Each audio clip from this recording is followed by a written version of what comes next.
पूर्वजों के ईश्वर, दया सागर प्रभु, तूने अपने शब्द से सब कुछ बनाया और अपनी प्रज्ञा से मनुष्य को गढ़ा, जिससे वह तेरी बनाई हुई सृष्टि का शीर्ष बने, औचित्य और न्याय से संसार का शासन करे और निष्कपट हृदय से निर्णय दे।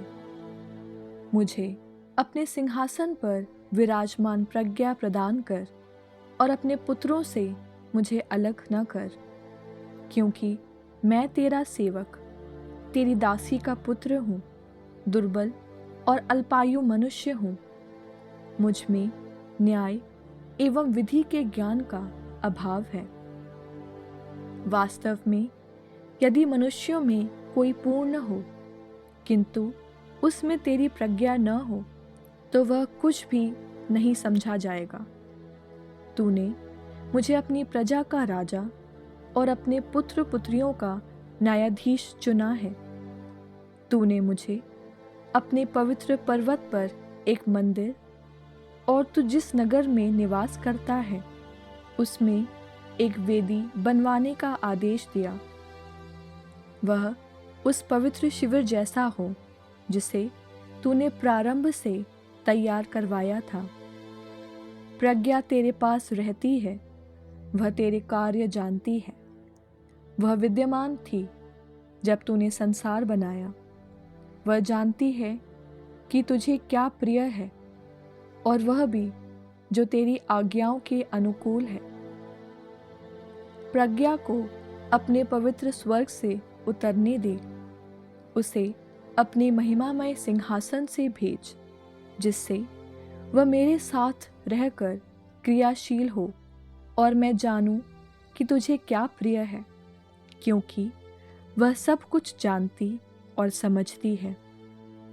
वह सावधानी से मेरा पथ प्रदर्शन करेगी और अपनी महिमा से मेरी रक्षा करेगी।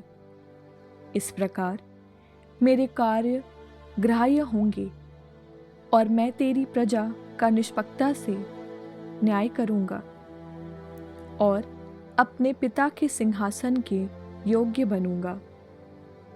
ईश्वर के मन की था कौन ले सकता है? कौन ईश्वर की इच्छा जान सकता है? मनुष्यों के विचार अनिश्चित हैं और हमारे उद्देश्य अस्थिर हैं, क्योंकि नश्वर शरीर आत्मा के लिए भार स्वरूप है और मिट्टी की यह काया मन की विचार शक्ति घटा देती है। हम पृथ्वी पर की चीज़ें कठिनाई से जान पाते हैं। जो हमारे सामने है उसे हम मुश्किल से समझ पाते हैं। तो आकाश में क्या है, इसका पता कौन लगा सकता है?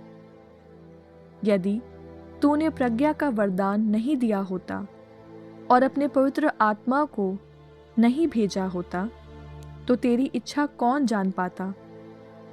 इस तरह पृथ्वी पर रहने वालों के पथ सीधे कर दिए गए हैं। जो बात तुझे प्रिय है उसकी शिक्षा मनुष्यों को मिल गई और प्रज्ञा के द्वारा उनका उद्धार हुआ है।